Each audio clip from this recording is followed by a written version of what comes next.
Assalamualaikum warahmatullahi wabarakatuh. Perkenalkan saya Juwita Agustrisna, dosen pada program studi S1 Akuntansi Universitas Sumatera Utara.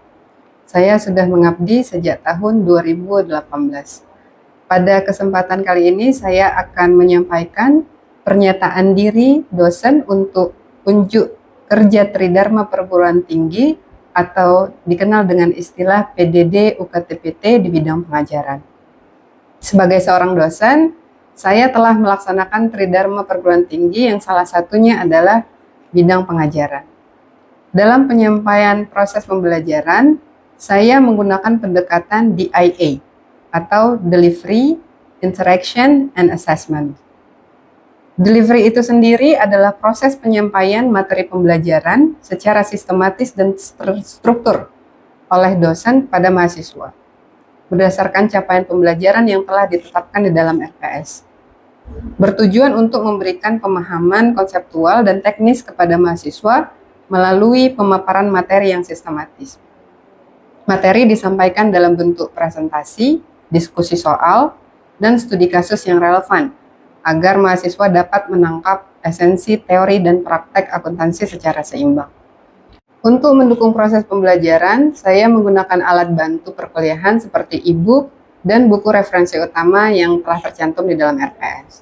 Sebelum perkuliahan dimulai, mahasiswa diminta untuk membekali diri membaca chapter yang relevan dengan materi yang akan disampaikan pada perkuliahan hari itu sebelum perkuliahan dimulai, sehingga mahasiswa memiliki bekal awal dalam memahami materi yang akan dibahas. Referensi ini juga tersedia dalam bentuk soft copy yang bisa diakses melalui platform e-learning USU, sehingga mudah diakses oleh seluruh mahasiswa.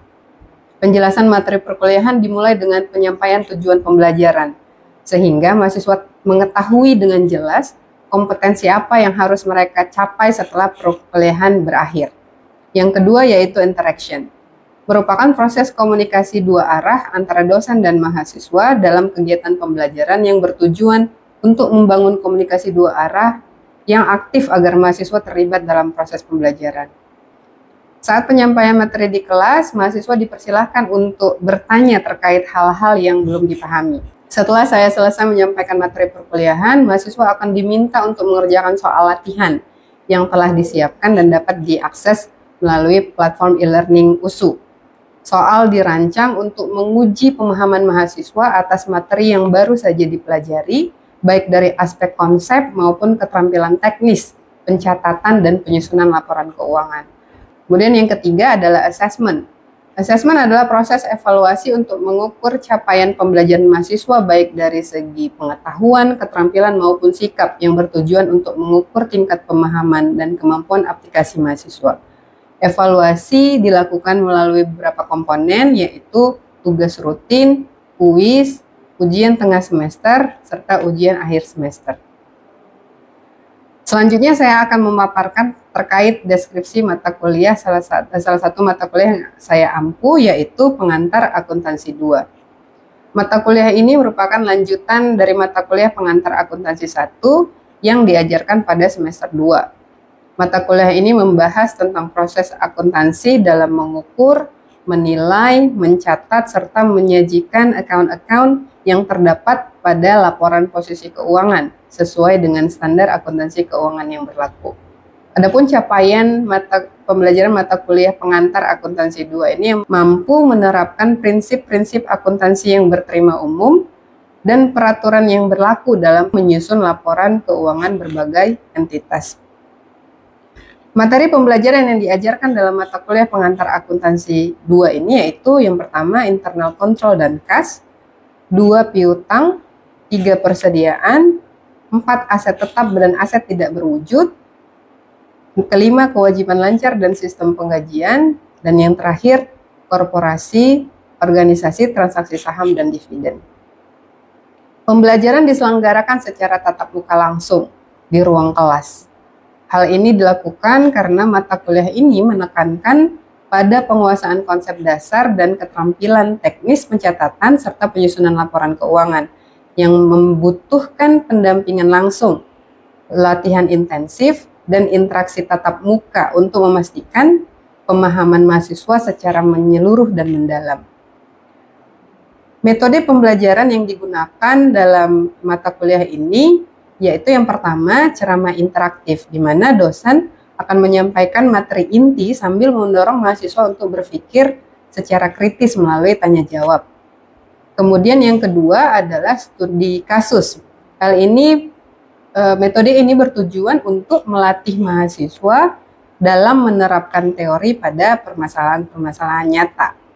Kemudian yang terakhir adalah latihan soal yang bertujuan untuk memperkuat pemahaman prosedural dalam pencatatan transaksi dan penyusunan laporan keuangan.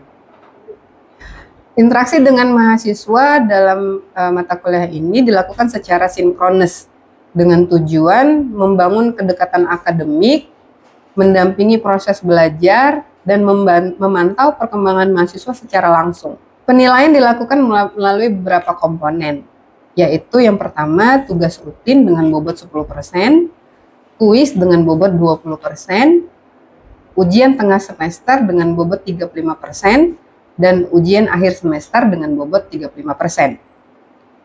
Demikian penjelasan saya mengenai pelaksanaan pengajaran untuk mata kuliah pengantar akuntansi 2. Selanjutnya saya akan menampilkan cuplikan video kegiatan belajar dan mengajar di kelas untuk mata kuliah pengantar akuntansi 2, khususnya untuk bab korporasi terkait organisasi, transaksi saham, dan dividen.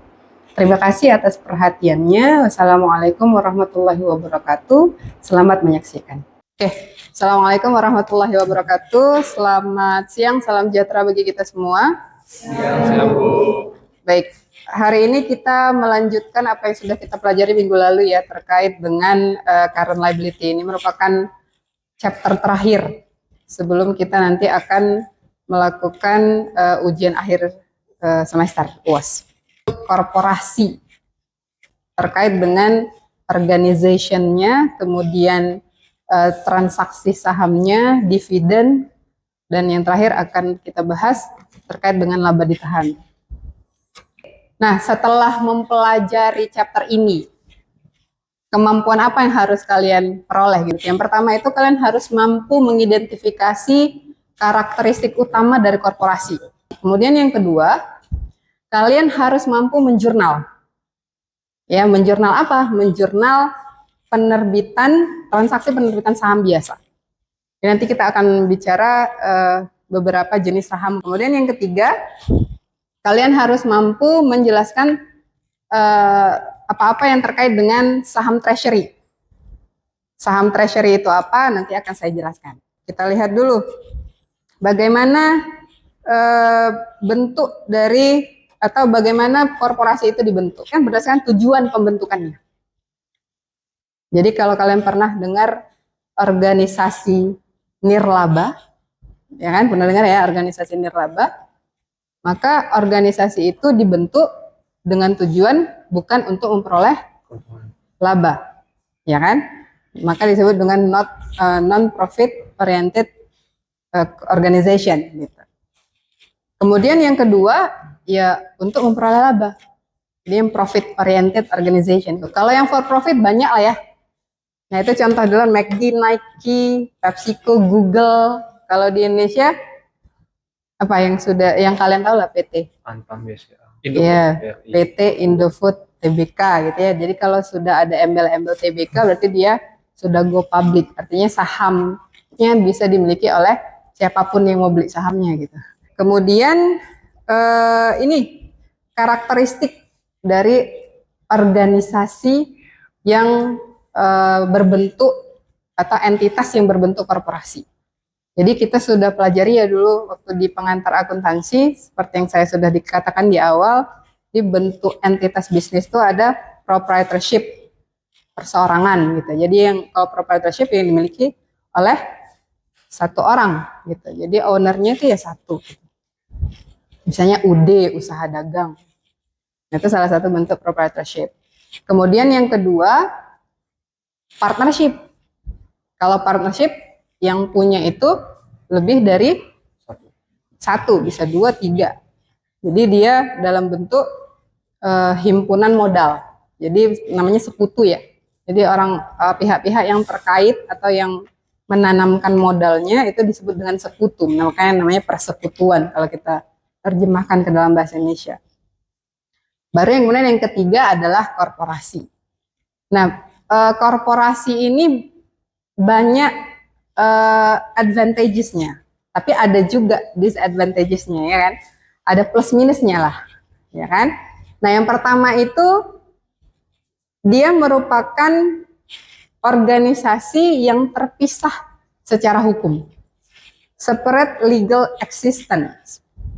Ya, kita sudah bicara waktu di pengantar akuntansi, kita ada bicara konsep entitas ya, entity concept. Kan ada ya, bahwasanya memang ya perusahaan itu adalah satu entitas yang terpisah gitu. Tapi kalau misalkan korporasi ini legal, secara hukum dia terpisah. Gitu ya.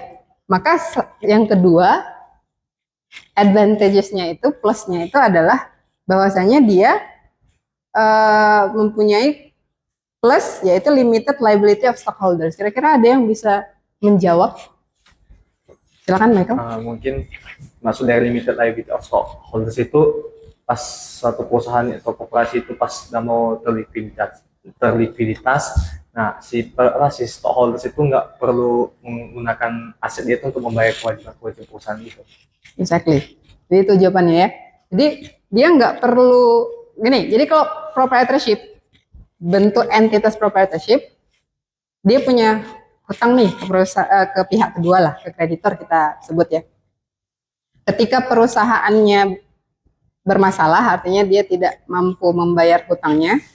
Jadi kalau entitas proprietorship punya hutang, lantas dia tidak mampu membayar hutangnya, maka pemiliknya ya itu berkewajiban untuk membayar hutangnya, hutang perusahaan itu, jika dengan aset pribadinya dia ya, jika aset perusahaan nggak cukup untuk membiayai hutang itu. Nah, tapi kalau dia bentuk korporasi, pemiliknya siapa? Kalau korporasi yang punya perusahaan siapa? Stockholders kan. Jadi stockholders itu nggak punya kewajiban untuk menyerahkan aset pribadinya ketika aset perusahaan tidak mencukupi untuk membayar kewajiban-kewajibannya. Nah, itulah dia. Yang kedua, advantage-nya apa? Bahwasanya kepemilikannya bisa ditransfer. Ya kan, kepemilikan dalam bentuk saham ya. Kalau dalam bentuk saham, maka dia bisa dipindah tangankan gitu kan. Saham itu kalau saya punya saham PTA misalkan. Ketika saya mau jual saham PTA, ya bisa gitu kan. Kemudian dibeli oleh siapa? Gitu. Artinya gitu, bisa dipindah tangankan. Tapi kalau proprietorship kan ya mungkin diwarisi bisa gitu ya. Kemudian yang berikutnya adalah ability to acquire more capital. Gitu ya. Dia bisa atau memiliki kemampuan untuk memperoleh modal maksudnya. Memperoleh modal yang lebih besar. Artinya akses modalnya itu lebih banyak.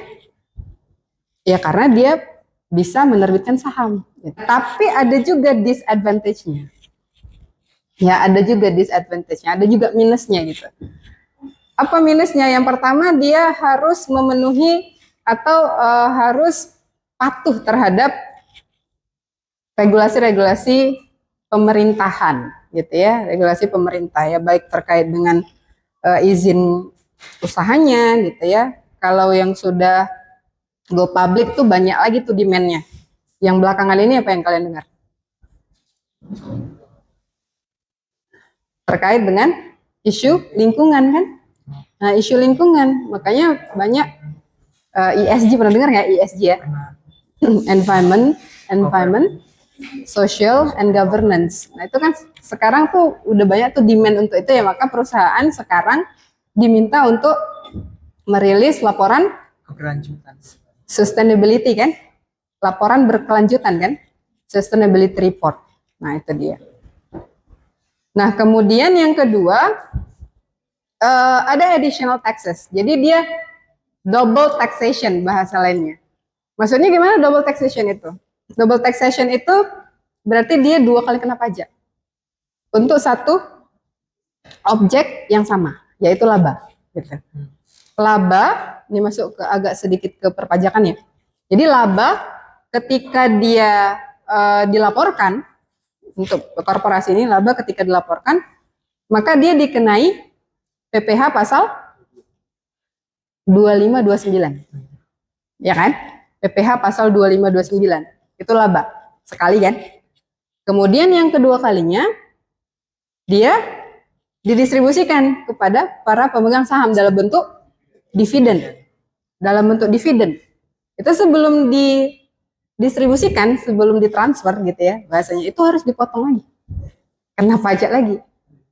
Jadi tadi awalnya dia sudah kena pajak, PPh pasal 2529 tadi labanya, sebelum dia didistribusikan kepada dividen, potong pajak lagi.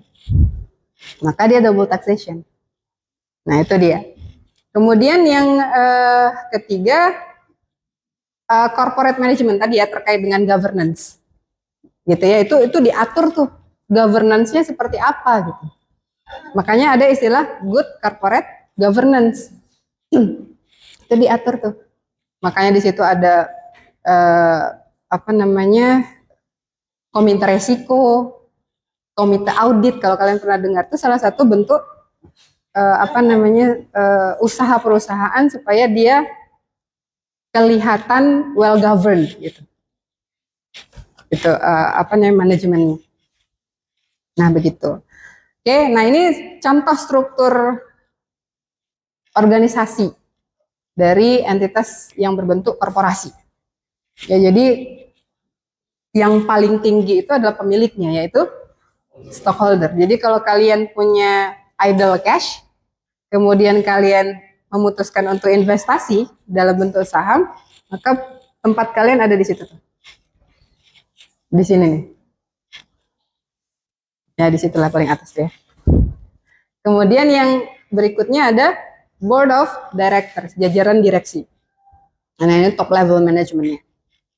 Baru kemudian ada CEO dan presiden, baru di bawahnya lagi ada jajaran manajemen. Mulai dari Vice President Marketing atau Direktur Marketing gitu ya. Kemudian ada Direktur Keuangan, ada Direktur Operasional. Nah, tempat kita tuh di sini, Treasurer dan Controller. Kita cerita modal sekarang, ya, sumber modal perusahaan. Jadi kalau kita cerita sumber pendanaan perusahaan, itu sebenarnya kan ada dua. Ya, ada dua sumber pendanaan perusahaan. Ada yang tahu? Ya, silakan Rizky. Ada dua sumber pendanaan dalam perusahaan itu. Yang pertama debt financing atau sumber pendanaan berdasar dari utang. Nah, kemudian ada equity financing. Itu biasanya perusahaan menerbitkan saham kepada pihak lain di luar dari perusahaan. Ya, jadi tadi seperti yang dijawab oleh Rizky bahwasanya sumber pendanaan perusahaan itu ada dua ya tadi ya. Yang pertama adalah debt financing, yang kedua adalah equity financing. Nah, equity financing itu yang akan kita bahas pada hari ini, ya kan, terkait dengan perlakuan akuntansinya, dividen dan lain-lain. Nah, kemudian masih terkait equity financing ya. Itu kan kalau kita cerita equity financing, maka perusahaan tadi seperti yang disebutkan Rizky, perusahaan akan menerbitkan saham. Ada yang tahu nggak jenis saham itu? Ada berapa? Silakan Rizky. Jadi saham itu dibagi dua. Yang pertama itu saham biasa atau common stock, dan saham kedua itu saham preference atau preferred stock. Oke, jadi ada dua, benar ya, Rizky. Jadi ada dua jenis saham. Yang pertama itu adalah common stock. Yang kedua adalah preferred stock. Kalau diterjemahkan ke dalam bahasa Indonesia, common stock saham biasa, preferred stock saham preferen. Gitu. Oke ya. Oke. Baik. Nah, ini perbandingan antara modal untuk entitas yang berbentuk proprietorship, kemudian untuk entitas yang berbentuk korporasi. Coba ya, bisa kita lihat ya. Kalau untuk perusahaan yang berbentuk proprietorship atau perseorangan, maka akun modalnya itu ya nama pemilik capital gitu ya, siap Mr. Access Capital gitu, misalkan. Dan itu saldo normalnya di kredit, ya sama gitu. yang namanya modal dalam bentuk apapun itu, maka dia saldo normalnya kredit. Cuman nama akunnya berbeda. Coba kita lihat. Kalau korporasi, ya tadi seperti yang saya sebutkan, ada dua sumber pendanaan ekuitas itu. Yang pertama adalah stok ya dalam bentuk apapun itu ya, misalnya jenis apapun, bisa preferred stock atau common stock. Yang kedua adalah retained earning. Kalau kita perhatikan dua-duanya normal balance-nya itu ya di kredit. Gitu.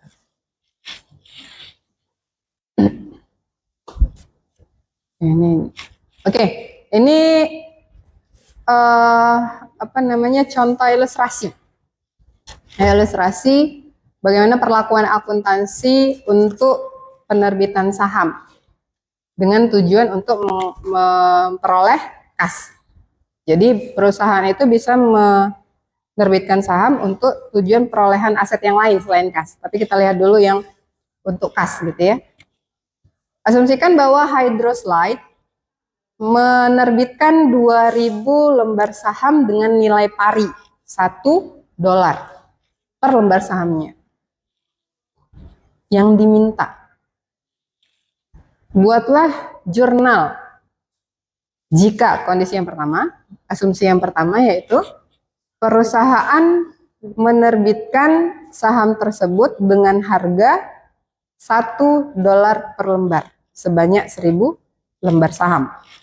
Asumsi kedua, dia menerbitkan jumlah saham yang sama, tetapi harganya $5 per lembar. Oke, kita lihat ya.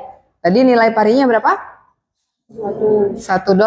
Kemudian asumsi yang pertama dia jual seharga nilai parinya, ya kan? Jadi nilai pari dengan harga jual sama. Kemudian yang kedua, asumsi yang kedua dia jual di atas atau di bawah? Di atas nilai parinya. Maka kita lihat perlakuan akuntansinya seperti apa. Untuk asumsi yang pertama, karena dia menerbitkan saham untuk memperoleh kas, ya tentu saja yang kita debit adalah cash, ya kan? Cash yang kita debit. Nah, perusahaan memperoleh cash dengan menerbitkan saham, maka kita kreditlah common stock. Oke, common stock dikredit sebesar harga jual dikali jumlah saham yang diterbitkan, kan gitu, yang terjual gitu maksud saya. 1000. Karena dia dijual sama dengan nilai parinya atau dijual dengan harga senilai nilai parinya, maka nggak ada paid in capital of in excess of par tadi atau agio atau disagio saham tuh nggak ada, ya kan? Karena apa? Karena dia dijual seharga nilai parinya, gitu.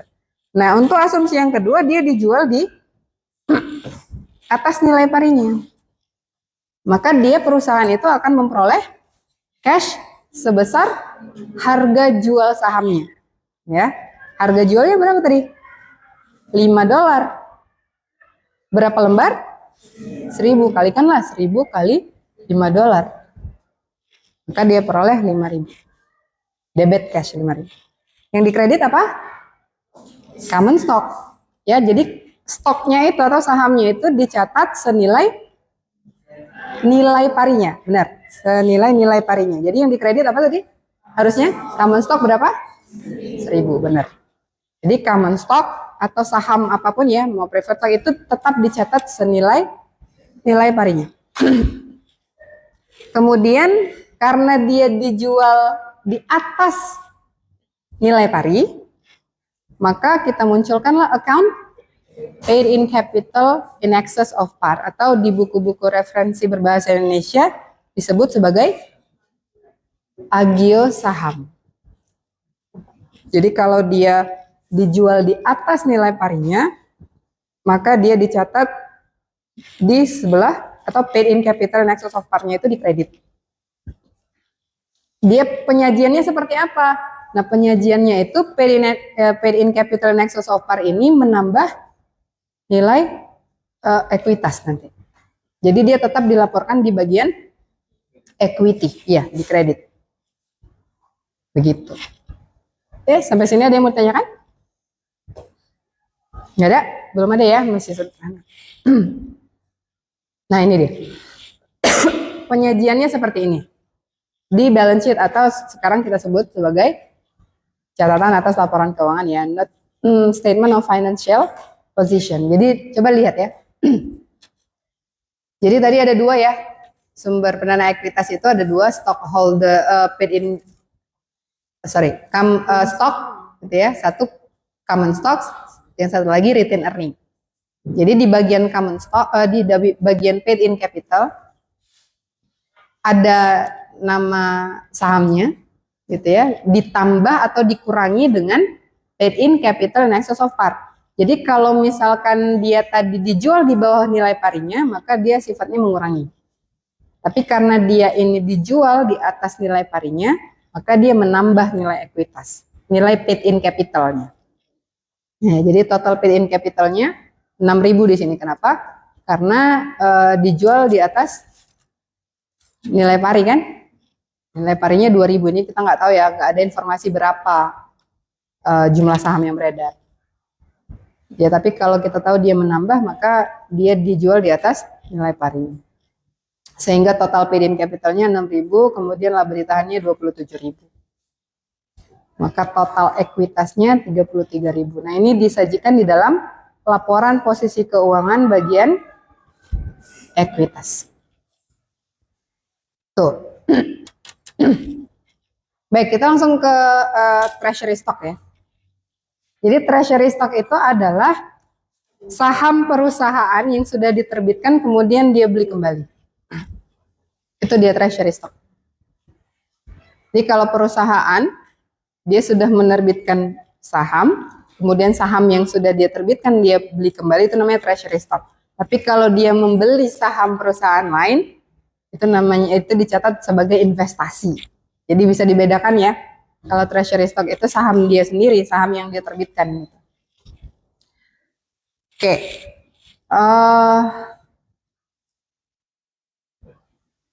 Oke. Nah, bagaimana perlakuan akuntansi untuk treasury stock?